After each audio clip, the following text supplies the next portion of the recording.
देखिए उदाहरण नंबर हम कौन सा देखेंगे, 30 नंबर देखेंगे। और ये हमसे कह रहा है कि ₹1000 की एक धनराशि 8% वार्षिक साधारण ब्याज पर निवेश की जाती है।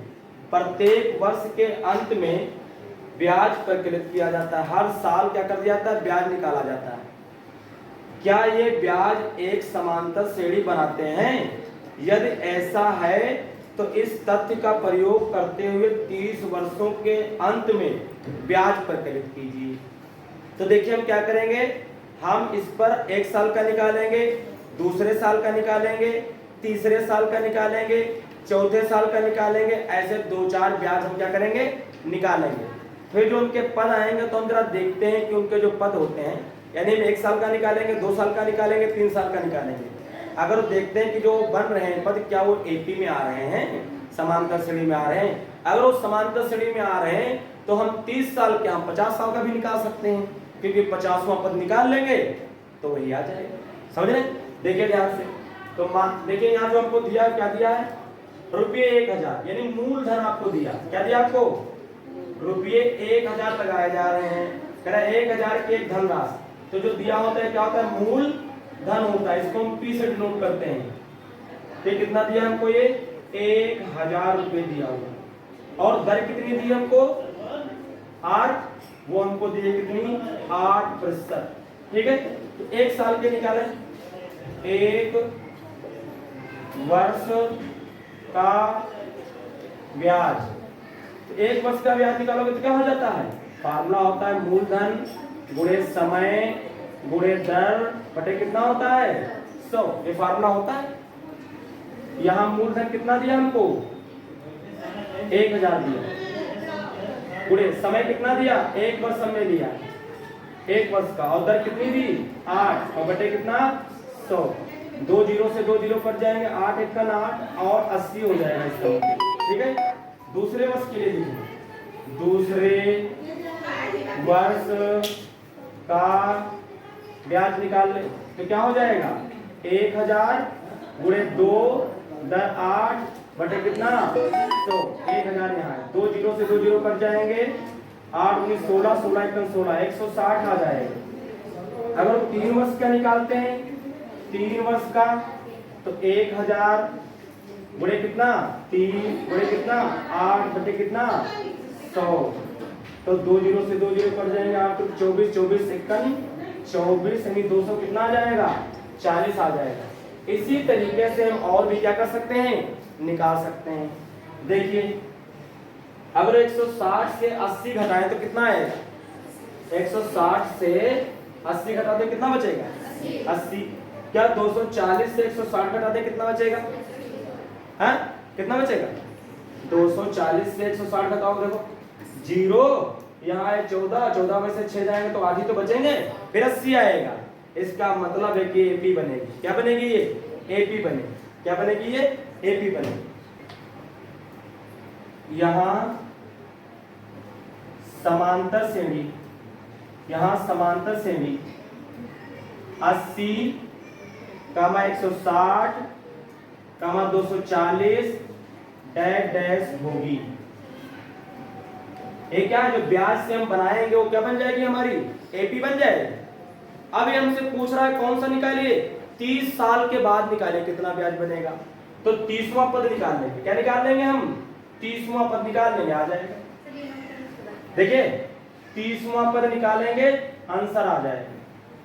30वां पद क्या होगा, a + 29d हो जाएगा। हो जाएगा नहीं हो जाएगा। पहला पद इसका कितना हमें दिया हुआ है, आप नोट कर देना, पहला पद 80 है, सारांतर 80 है।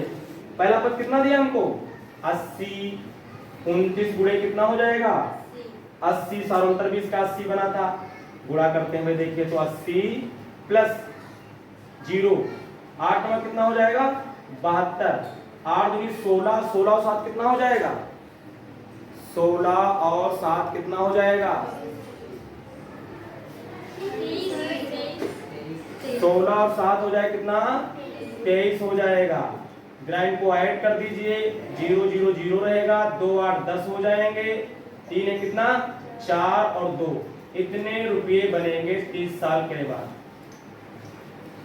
बात देखिए, उदाहरण नंबर हम कौन सा देखेंगे, 14 नंबर देखेंगे।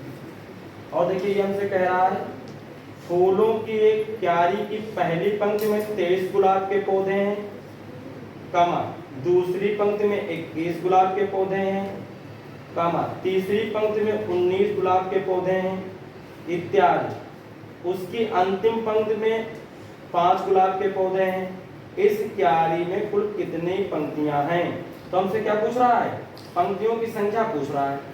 तो पहली, दूसरी, तीसरी पंक्ति में गुलाब के पौधों की संख्या जो है आपको दी हुई है। देखिए तो पहले में देखिए हमको कितने दिए हुए हैं, पहली क्यारी में कितने दिए हुए हैं 23, ये पहली क्यारी हो गई।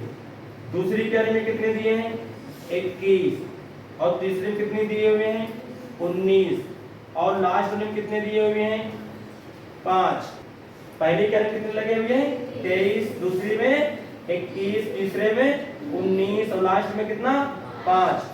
तो कह रहे हैं कितनी क्यारियां हैं, मतलब इनकी संख्या कितनी, यानी हमसे क्या पूछ रहा, पदों की संख्या पूछ रहा है, नंबर ऑफ टर्न्स, है ना। वही क्यारियों की क्या निकल आएगी संख्या। देखिए 21 में से 23 जाएगा तो कितना बचेगा 2 बचेगा माइनस का, 19 में से 21 जाएगा तभी तो माइनस का 2 ही बचेगा, यानी ये एपी है। तो यहाँ देखिए प्रथम पद क्या होगा, यहाँ प्रथम पद जो हमको दिया है वो कितना दिया हुआ है 23, और जो सार अंतर दिया है, सार अंतर डी, वो कितना है 21 माइनस 23, सब्ट्रैक्ट करेंगे तो माइनस कितना आ जाएगा 2। माना क्यारियों की संख्या बराबर कितनी है n है, तब और अंतिम पद भी दिया था, इधर लिख देते हैं। अंतिम पद जो आपको l दिया हो कितना दिया हुआ है 5 दिया हुआ, तब सूत्र डाल दीजिए, इसका आ जाएगा अभी फट से। क्या होता है बराबर a plus n minus 1 into D. l बोले तो कितना दिया हमको 5, a बोले तो कितना दिया हमको 23, प्लस n निकालना है, और d हमें कितना दिया है माइनस का 2। तो 5 बराबर 23 गुणा करेंगे तो माइनस आ जाएगा, माइनस की n से करेंगे माइनस 2 से तो माइनस का 2n, और माइनस माइनस प्लस आएगा 2 1 2। ये 2n इधर लाएंगे तो प्लस का हो जाएगा, ये 32 23 और 2 जुड़ेंगे तो कितने हो जाएंगे 25, और ये 5 उधर जाएगा तो काहे का हो जाएगा माइनस। तो 2n इज इक्वल टू 25 में से 5 जाएंगे तो कितने बचेंगे 20, कट कर देंगे तो कितना आएगा 10, n बराबर कितना आएगा 10 लिख देंगे। तो लास्ट में अतः क्यारियों की संख्या कितनी होगी 10।